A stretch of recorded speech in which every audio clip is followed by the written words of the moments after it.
आजो रब मूंखे फाथल ख़ता उनमें उम्मीद रखी मूं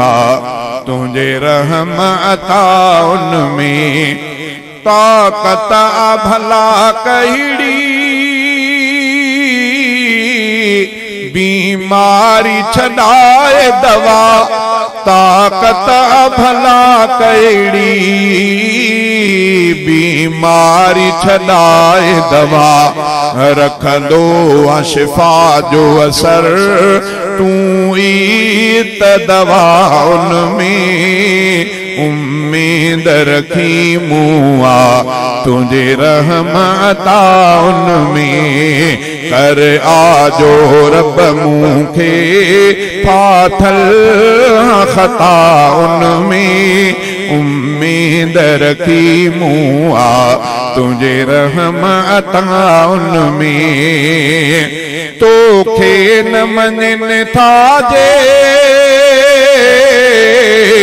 तिनखे बि तो खाराई तोखे न मञनि था जे तिनखे बि तो खाराई सभु क़ैद थियल आहिनि तुझे करम वफ़ा उनमें उम्मीद रखी मूं तुझे रहमता उनमें कर आजो रब मूंखे फाथल ख़ता उनमें उम्मीद रखी मूं तुझे रहमता उनमें तो ऐब ढकिया आहिनि तो आहे सतारी कई तो ऐब ढकिया आहिनि तो आहे सतारी कई तो फज़ल घुरा तो खां हर रोज दुआ उनमें उम्मीद रखी मूं तुझे रहमता उनमें कर आजो रब मूंखे फाथल ख़ता उनमें उम्मीद रखी मूं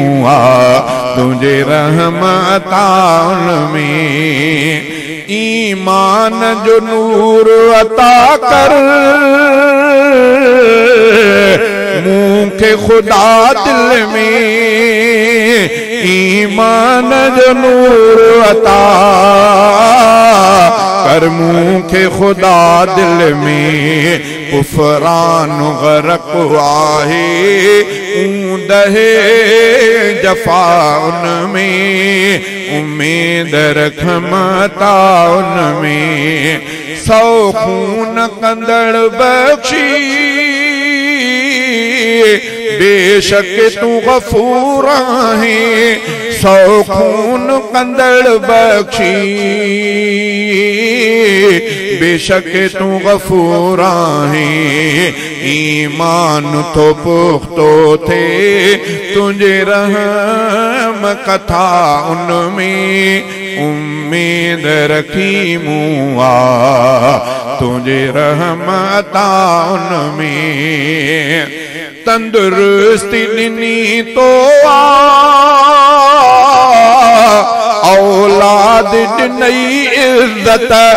तंदुरुस्ती ॾिनी तो औलाद ॾिनई इज़्ज़त थो साह खणा सरहा तुझे रहम जे छा उनमें उम्मीद रखी मूं तुझे रहमता उनमें कर आजो रब मूंखे फाथल ख़ता उनमें उम्मीद रखी मूं तुझे रहमता उनमें मेराण गुनाहन जी मेटींदे हफीज़ जी रब मेराण गुनाहन जी तो ऐब ढकिया आहिनि सतारी कई तो ऐब ढकिया आहिने तो आहे सतारी कई तो फज़ल घुरा तो खां हर रोज दुआ उनमें उम्मीद रखी मुआ तुझे रहमता उनमें कर आजो रब मूंखे फाथल खता उनमें उम्मीद रखी मुआ तुझे रहमता उनमें ईमान जो नूर अता कर।